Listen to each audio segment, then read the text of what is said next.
Okay, so phase one was take it from nasty, dirty, dangerous dump to charming fixer-upper. I'm so excited, y'all.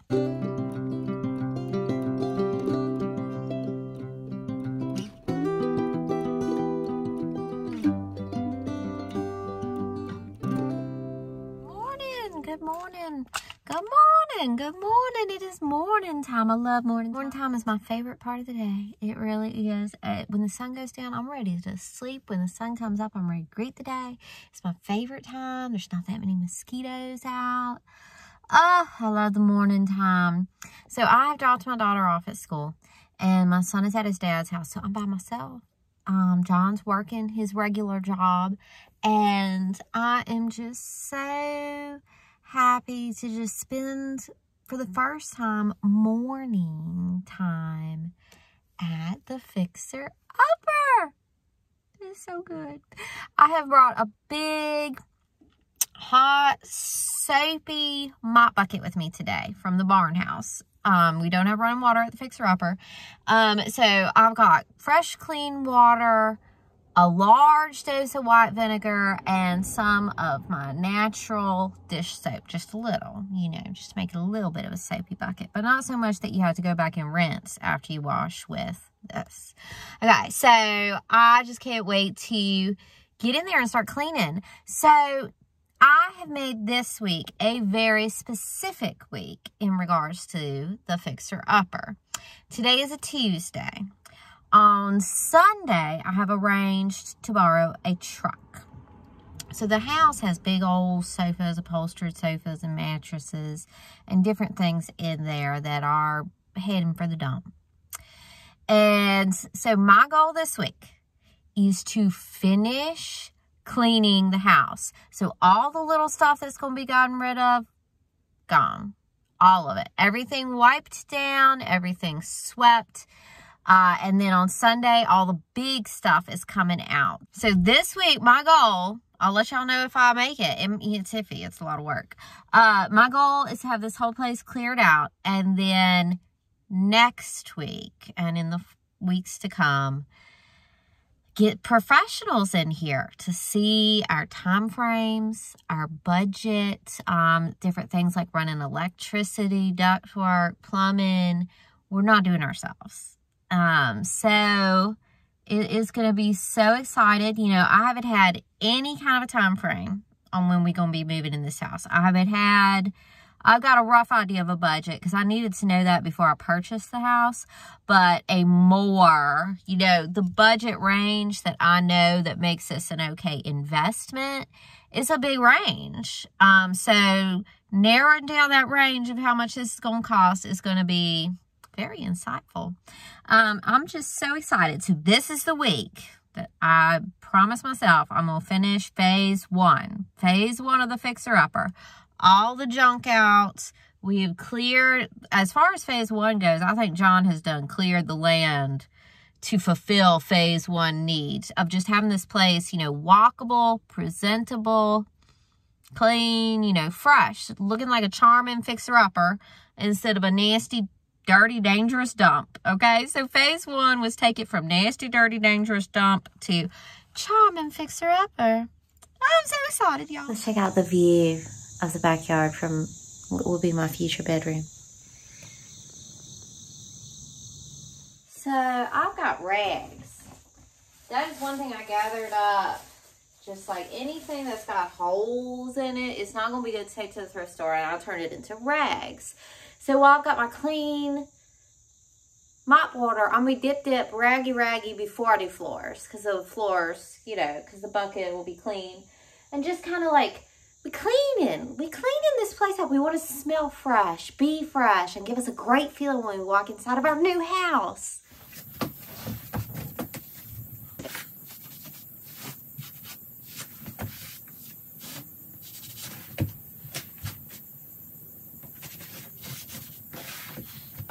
Trash, broken plate. We don't need our broken plate. Trash. All trash out of this place.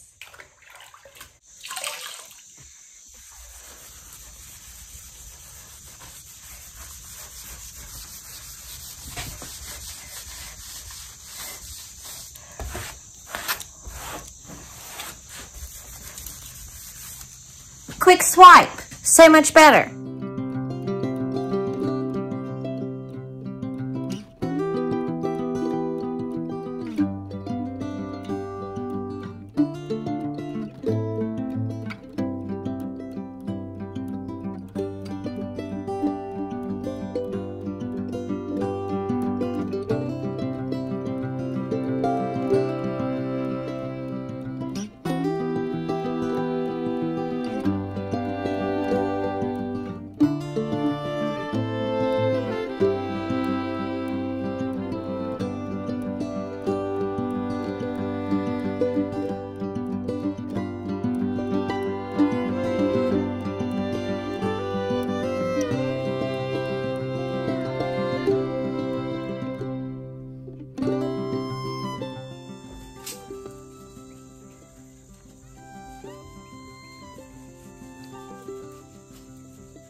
Gosh, this room is just so much cleaner now. I cannot express to you enough the power of cleaning. The power of decluttering and cleaning. In your regular home where you live, in your car, in your fixer-upper, clean it. Your brain works better in a clean environment. You can think better, you can thrive. Clean your house.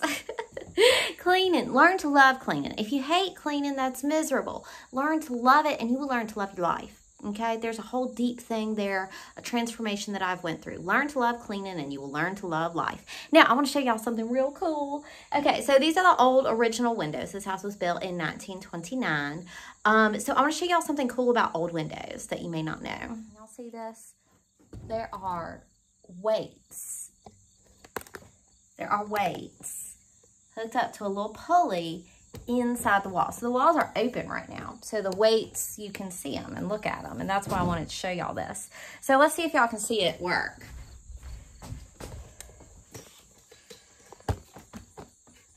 Let's see. I don't even know if this window works. Yep, this window is stuck. But there's a pulley. And then look over on this side. See, there's rope in here. So as you raise and lower the window, the weight helps bring the window up and hold the window up, and then you pull it back down. There's weights in the wall. That's cool. That's old house stuff. Y'all, it's so freaking clean in here. I love it. I love it. One room clean. So I can tell, the more you get into the house, the more you see. You only see in the tip of the iceberg when you first get in. And if you're like me, you got a big imagination, so you can kind of see what the iceberg will look like one day down the road. But there's little things in the house that you don't even notice, okay? So someone started working on this house before we did. And then they petered out on the project and bought a shopping center somewhere. True story.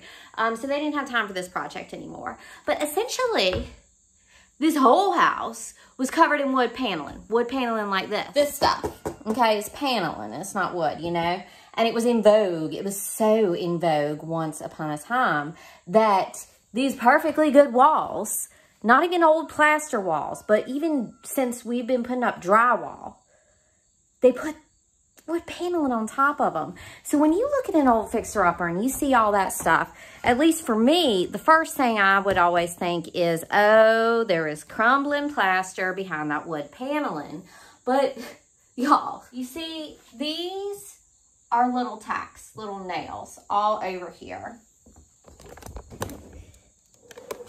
Let's find one. And like this one, you can see the remnants of the plaster that was taken off on there. When I was just cleaning the walls, I was like wiping cobwebs and dirt off of here that was under the paneling. So this room has already had that nasty, out of fashion wood paneling taken down. Now, I had assumed when I first looked at this place that the rooms that had that wood paneling up were gonna have very crumbling plaster behind the walls. And I was gonna wait and see after we get electricity run, because they go in the wall, duct work, because they go in the wall, plumbing, because they go in the wall. I was gonna wait till we had that work done to really decide and talk with John about what we're gonna do about the walls. But in theory, you know, this isn't the do it perfect mansion, big flip house, you know? We're going to save what we can save. We're not going to sink all of our money into this property and all of our time into this property, you know? It's not going to be perfect. So in theory, some of these walls that have the wood paneling up, it would be easier to leave the wood paneling up instead of installing all new walls, because the thought is that just crumbling plaster behind it was going to come down and need to either be replastered or taken out fully and drywall put up. So the thought was that some of this wood paneling was going to have to stay up and just paint it, like paint it white. That'll look fresh and beautiful, right? So, you know, good enough. And, you know, this house down the line could be a rental property. We could resell it, you know. We're improving this property drastically, but not necessarily going perfect. So now that I see this room and realize that this good new-ish wall, not because it would have had plaster originally, this new-ish wall is fine, okay? So I'm going to wait and see until after we get all the big work done that might go in the walls. But, you know, pull out all these tacks, or shoot, even hammer them way down in, spot repair the drywall, putty and a knife, all these little nail holes, and then repaint this room, like fix some little things. This room is pretty close, you guys. This room is pretty close. Now, so I got this old kitchen to contend with. I'm trying to figure out what I'm going to do with the rest of this morning. So I'm going to make a run to the dump. And I'm going to need to eat lunch and hydrate. That was one big project done. Maybe I'll get another project done before I leave. I'm probably going to come back this afternoon to the house. But it's kind of just like seeing what morning projects I'm going to get done at this point. Maybe I should load up the garbage because that's going to be strenuous. And then see if I feel like doing any more cleaning or anything. Now, I've not showed y'all this upper bedroom very much because there's just been bigger fish to fry. There's plenty of work in this house. We don't have to look over in every room. There's plenty of work in other places. But today, I've done kind of made it upstairs. And I'm about to pull this curtain down from this mantel place, former fireplace, and see what's to see.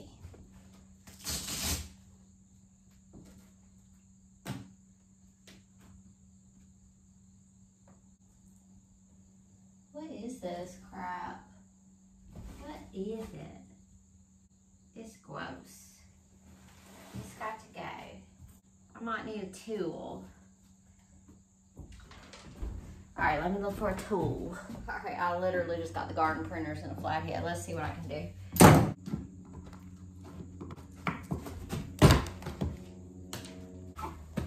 90% of fixing up and is having imagination and hard work and time.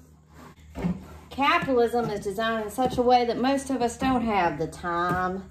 And that's how we stay poor, is we gotta spend all our time at a job that don't pay us enough money, so we don't have enough time to build our own wealth.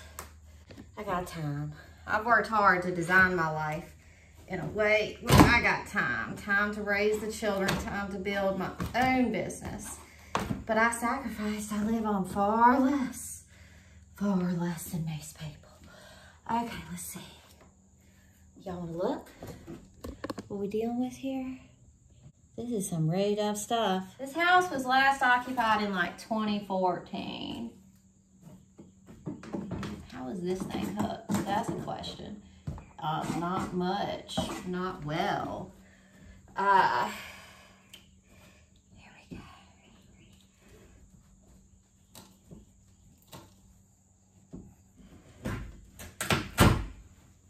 all right. We're getting somewhere now. Maybe I should do a time lapse so it's not to bore you folks.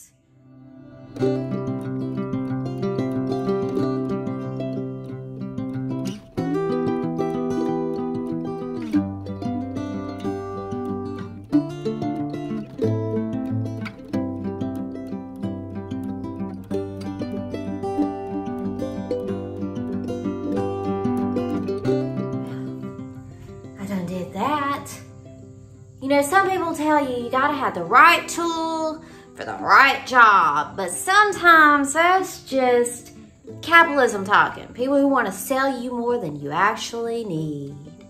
I just did that with a flathead and some garden shears. All right, y'all.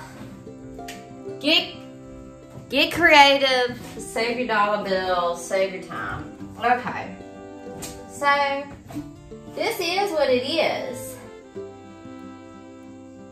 What can I do here? Let's brainstorm. What can I do here?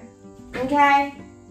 So let's think about rigging something up. Not, you know, best practices. Let's think about rigging something up. This is my brainstorms I have. Is this how it's going to be done in the end?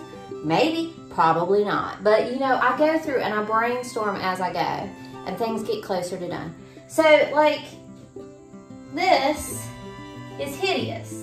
There's a hole to the outside. I see light through here. It looks like the cable was run through this board. So, like, but it's mostly sealed up. If I go through here, I don't think I'm gonna find a fireplace. I don't think I'm gonna find any tiles, any bricks, any of that. I think all that's gone.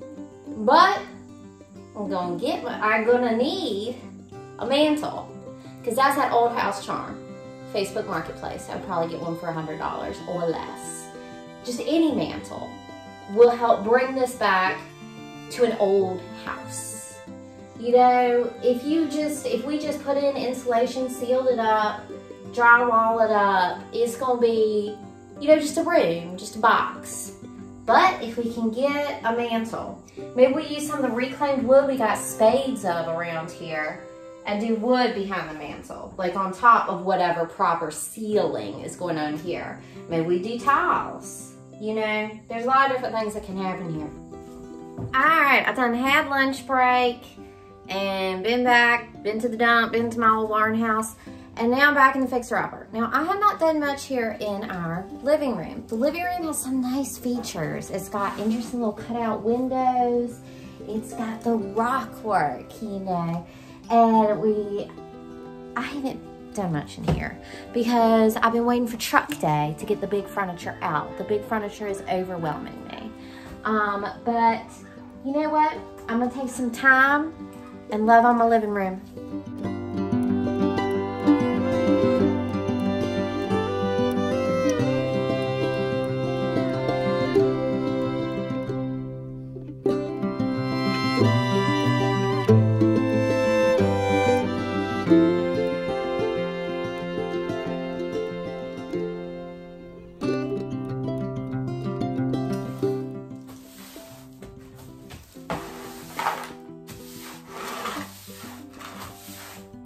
Y'all, this past week, actually yesterday, I had a friend over for the first time since I started working on the house. And that just felt so wonderful. And she asked me, she said, Azalea, why haven't you put this window in your videos? Well, here we go. This is my plant window.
All right, y'all, that about wraps up this fixer-upper vlog.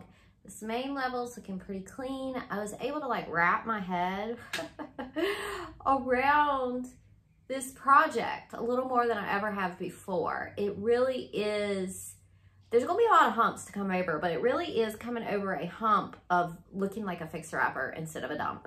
And I like that. And you know, I got some stuff together to free cycle. I got some things to try and, a couple of things to try and sell. I don't try and sell small dollar items. It's not worth my time. But you know, if something's worth a bigger price tag, I will try to sell it, or at least I'm gonna. Wow, yeah, it's coming. John's gonna be hitting the yard, I guess, or working on the yellow jacket problem this evening after he gets off from his regular job. I love you guys. If you're not subscribed to the channel, do it. And do me a favor. Share one of my videos with a friend. I ain't never gone viral. YouTube never wants to share me.